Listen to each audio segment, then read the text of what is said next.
Hello, Dave Dog here, back with episode 5, season 11 of Road to Glory with Bradford Park Avenue, and has a lot been going on. Let's catch up then. We're starting off with the finances, 5 figures, only just over 34,000 in the red, and all that could change after today. Let's have a look what's been going on and where we are.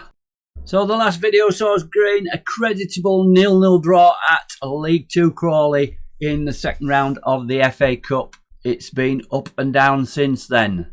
We then played on the following Tuesday a FA Trophy third round game away at Spennymoor, and we went down 2-1. Luke Gray gives us a lead on 14 minutes, but late goals coming from Reece Price and Jake Collier, and we went down 2-1. We didn't play too badly, but a greatly rotated team in that one. Players are starting to get a little bit tired now, and that has been a problem for us. We've had to rotate, something I don't like to do, but the players are getting jaded. I've usually played them through them, but it's a really important season, and we've got this replay coming up, and I wanted to try and get through and get some money in to put us on a better standing. In the league then, we played York at home, and following up our away win at York, we won by the same scoreline at home, 1-0. Michael Berlin with a goal on 55 minutes. Again, a good defensive performance, a clean sheet. Luke Gray playing well on the wing. Brian has really settled in at left back along with Cole. Both those players were bought as centre backs, but they're filling the full back positions with credit. And Berlin getting the man of the match just, but lots of good performances and a good 3 points there against York. The next one was the replay against Crawley, and what a match this was. We were really up against it, and another clean sheet. Macaulay playing out of his skin and keeping us in the game. It went to extra time. Lane Keenley side got the goal 3 minutes from the end, and we progress to the third round, where we will be playing today York. Chance to progress to the fourth round, and who knows who we could play there. That's why I was talking about the finances, and we could write off that deficit and put us some money so we can go out and take this club forward. So we managed the fatigue. Let's just have a look at this match and show how we lined up. We played the strongest team that we could. Sam Fielding played in the centre of midfield and was eventually withdrawn. I love the FA Cup. It allows you to make 5-6 subs in the extra time, and we certainly had to do that to get through it. Westwood has been struggling and not scoring like he has been, although he has got 19 for the season now. All the substitutes there, we freshened up the midfield. McGee coming back into the fold did well. Edwards came on, but more about him later. He's no longer with us. We're in the third round against York, knocking out 2 League 2 sides in Fleetwood and Crawley, and then we got a right wake-up call. Northampton are top of the league. They're walking away with the league. We went away there. We had to play a weakened side due to everybody being tired after the extra time against Crawley. A midweek game in between the 2 Saturdays is not good for us. We have players who have got good physical attributes, in that their stamina and natural fitness is good. Physio's telling me they need a rest. We went down 5-0 at Northampton. It was a game I'd written off. We couldn't get anything from the game, and we were 3 down after 19 minutes. Another one before half time, 4-0. Second half we did a little bit better. Don't know whether it was Northampton easing off. If we look at the actual team we put out, Corley didn't play well, obviously conceding 5 goals. Completely different defence. McGee, Higby, Atwood and McIntyre, and 6.2 Atwood, the best mark of them. Vicente, Hinchy, Edwards, Banks, Keenley side and Trusty up front. More or less a second stream team apart from Macaulay being in goal. The game had written off, and we certainly got punished 5-0 by a good side. I was just worrying about that affecting morale, but it didn't seem to. We then played Colchester on the following Tuesday. Colchester we beat on the first day of the season. We got a draw in this one. Danny Banks equalising. Bit fortuitous again in this one, in that Colchester didn't take the chances. If we look at the team, calling goal, Ademir played. He's another player that's left us. He's left on a free transfer when it come round to January. He's gone to Dunstan. Cull played in the centre-back position with Critchlow. Brian playing well at left-back. So it was a stronger team that we put out against Northampton, but Hinchy and Finney in midfield, and again Trusty and Keenly side up front. So we did enough, although as you can see there, 1.71 XG against 0.58. We were rather fortunate to get a draw.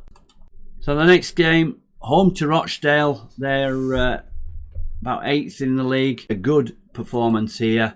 A stronger team we put out in that. Westwood and Berlin were up front with Trusty in behind. Fiora in the midfield. He's another one that's been having to be nursed through the games. A good performance. Westwood with a penalty on 30 minutes. Trusty doubled the scoring on 32 minutes. And then they came back into it towards the end of the game. Penalty themselves on 70. Then 80. And then Vicente scoring the winner on 84 minutes. So a good 3 points to get us back in the picture. Next game, another close game. 4-3 away at Altrincham. Remember Altrincham? First 13 games in the league, they won every game, and I think they went 16 games before they lost a game, but they've not been the side they were in those games. They've fallen off recently. Still a formidable team, about 5th in the league. Again, we went down 3-0 just after half time, and I thought, let's not bother with this defensive performance. Let's go a little bit on the attack. Made some changes. Banks got us back in the game on 59 minutes. Keenly side made it 3-3 on 62. And Charlie Stirrup playing in this one. 16 years old, nearly 17, about 30 days away from his 17th birthday. Because we had a lack of forwards, having to rest Westwood and Berlin up front. Also Trusty jaded as well. Charlie Stirrup, 16 years old, came in. And what a game he had. Before he scored the winning goal on 90+3, he'd already assisted for Banks and Keenly side. The man of the match at 9.2, although Gray got 9.2 as well. So what a debut that was. One he'll never forget. It came through the youth intake this year, but what a game he had. And what a game it was in all. 4-3 against Altrincham. Good performances all round. Just McIntyre at 6.2. I'm not really sure he likes playing this wing-back role, although Vicente needs game time to keep up to what we've promised him. So then we had Boston at home. They're in the playoffs. We went down 2-0. Pretty toothless performance, and could have been more if not for Macaulay playing well in goal. 20 shots, 10 on target for them. Although we did eventually go positive, we only managed 2 shots with nothing on target. So very, very poor up front. Keenly side 6.3, Westwood 6.3. Trusty got injured in this one, a bad injury. He's going to be out for 4 to 6 weeks, I think it is, and he will miss today's game against York. Only Macaulay and Higby playing anything like. Not coming in good form, but we've had a week's rest. We're coming in with probably our strongest side possible. Obviously Trusty is injured, and let's have a look how we're lining up then for this FA Cup third round tie at home to York. So this is how we line up. As I say, it's probably our strongest possible lineup. Macaulay in goals, Harvey Cull right back, Florio and Critchlow, although both wanting rest, are playing. Brian at left back, and here's a new signing, a new name, Henderson in the central midfield. Phil Henderson as a midfield centre or striker. Probably best as a striker. He's going to play as attacking midfielder at the moment. 3.5 star current ability, 4 star potential ability. It's a position where we've been looking to strengthen for some time now. Instead of going for the defensive midfielder, we are now going for an attacking midfielder. So if we look at his history, he's not played at this level before. Last season in League One, 27 appearances, 7 goals, 6.51. So that is a couple of leagues above. And we're hoping for good things. We're throwing him straight in at the deep end. He hopefully will provide a good partnership with Jordan Fiora. Luke Gray on the right. Good partnership with Cull. Vicente on the left, and Westwood and Berlin up front. On the bench then, 9 subs. I love it. I can't wait till we get into the league and we can make 5 subs. So we've got Greg Sinclair, sub-keeper on the bench, Sam Fielding, Sal Higby, Morty Atwood as the defenders, Jack Hinchy, Charlie Finney as midfielders, Banks, McIntyre as wingers, and sub-forward, the 16-year-old aforementioned Charlie Stirrup. There he is, striker, pressing forward, 1.5 star, potential 4-star. So we're going in balance to start with, our usual formation, 4-3-1-2. The fourth round draw beckons. So let's go to the dressing room, say the final words to the players, and let them know how much this means to the fans and to the financial future of the team. Yeah, we're going to pump fists and say I think we need to show everyone what we're all about, and that's motivated just about everybody except Henderson, Gray and Brian. That's looking good then. Let's get into the match and see how York are lining up for this big third round tie. Tickets sold, nearly capacity, 3,276 tickets sold.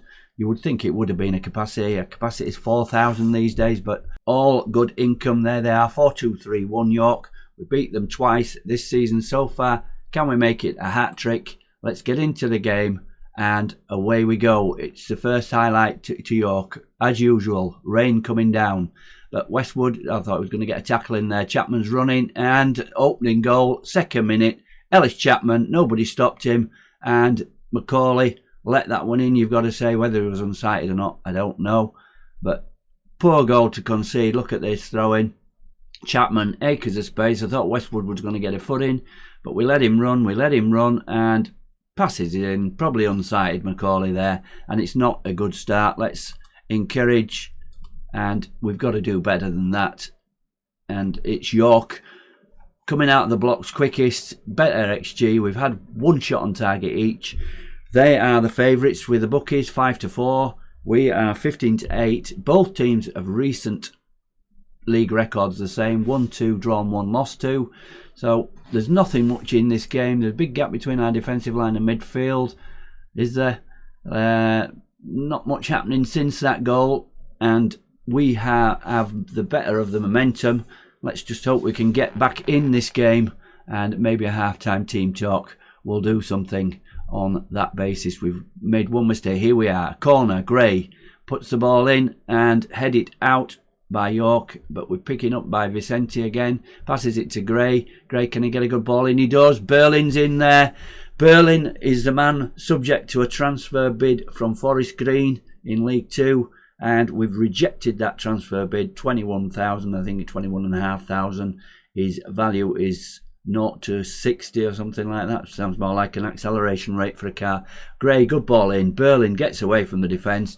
And equaliser just before half time. We're back in the game. Come on, crowd, get behind us.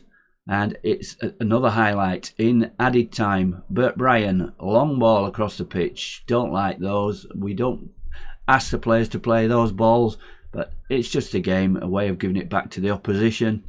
And there's nothing much you can do about it. Maybe with FM25 they might have more control. Seedon gets in there, hits the post, should really have scored there. Was he offside though?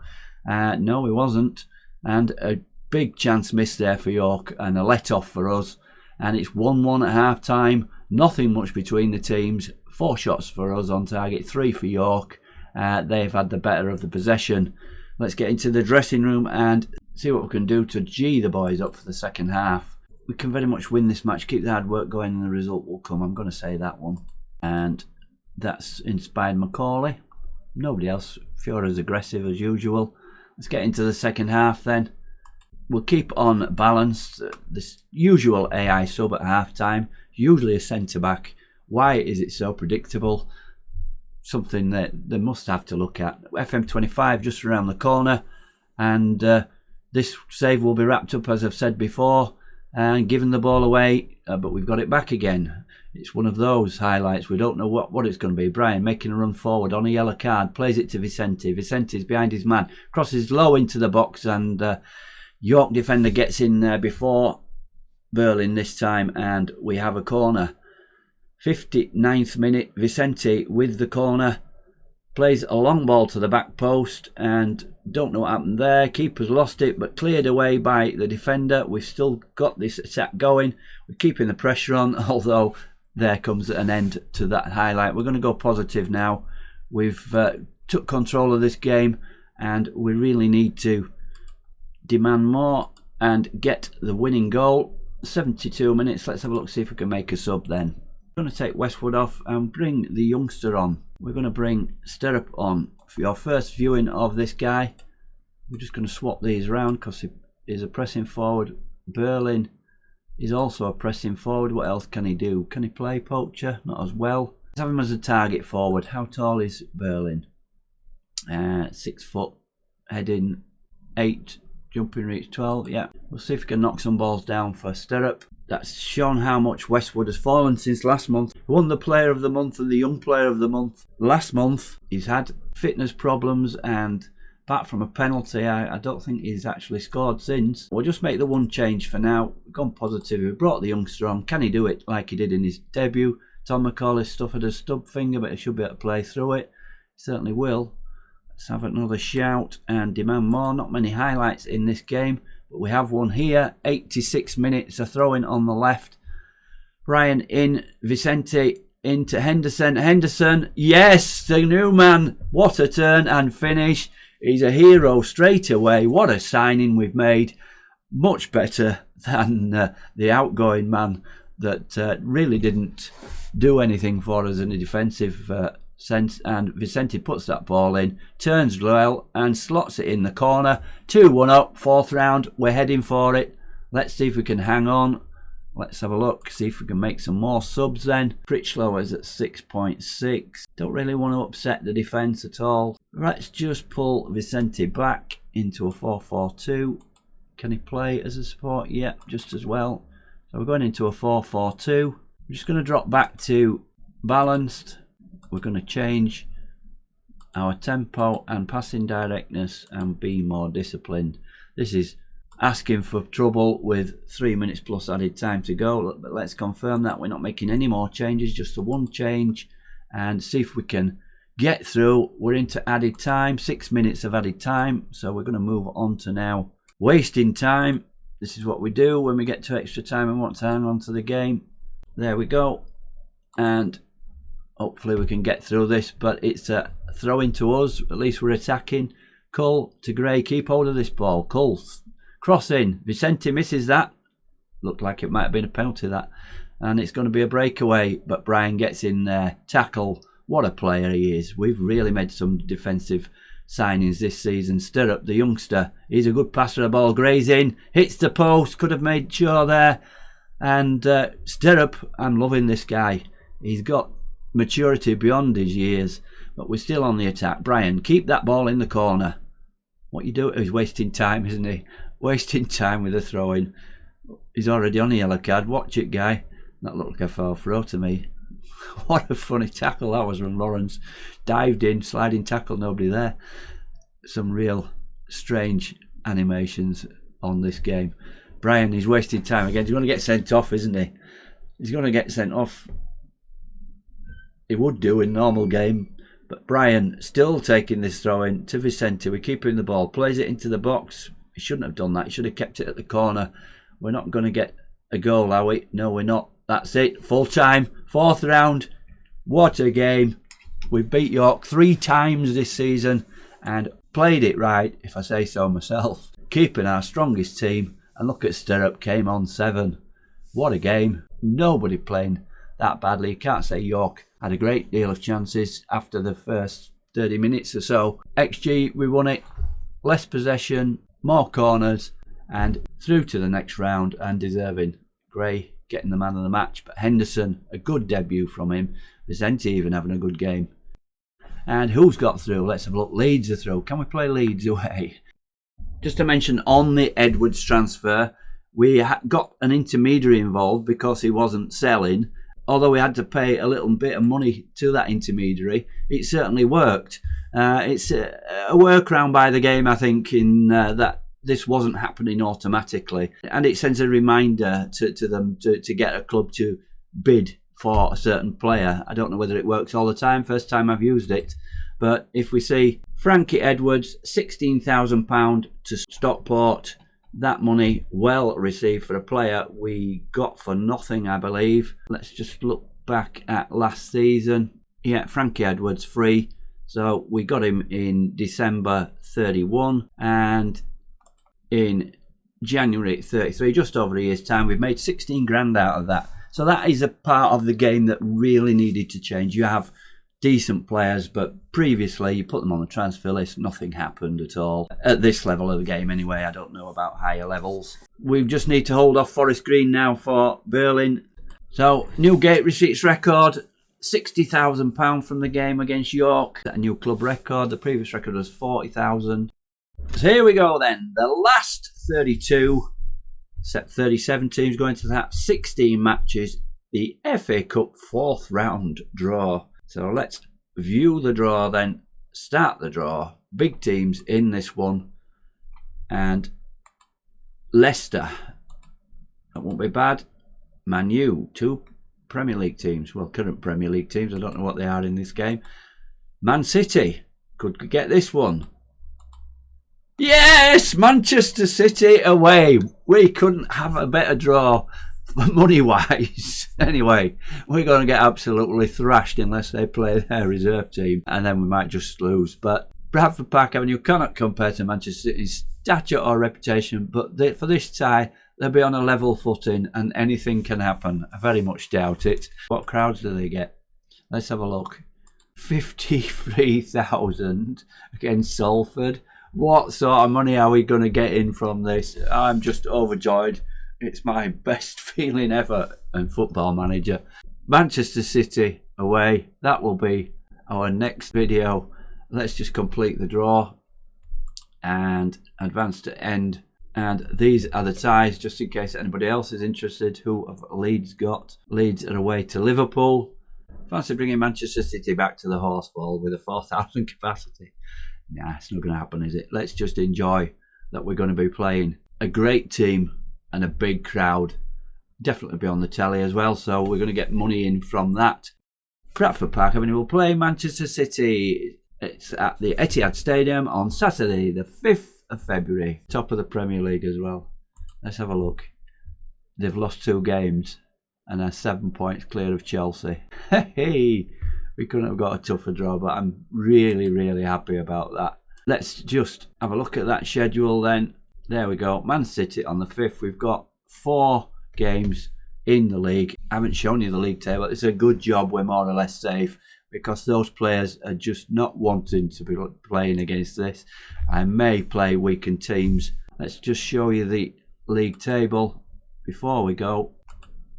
We are currently sitting 11th, 46 points. We're 5 points outside the playoff.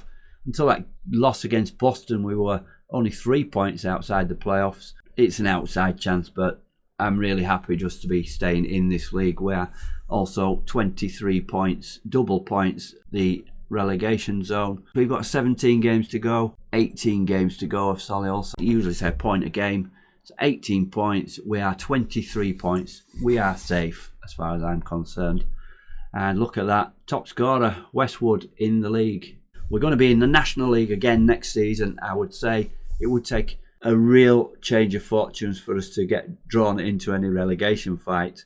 And the exciting part about it is this. We're in the black. Although it doesn't show it there. We're in the black. 88,000 and more money incoming from this Man City tie. As I say, I'm delighted. One thing I did forget to mention, I've got a new contract as well. 2-year contract, and I managed to wangle a £50 wage rise. I'm now on 500 a week. So happy to be at the Avenue. Looking forward to a great cup match and seeing that bank balance get even bigger. I should have asked for a bigger wage. If you've enjoyed this episode, please drop a like, thumbs up for me, and please subscribe. I'm happy to get to 100 subscribers. Not many by most content providers standards, but love it.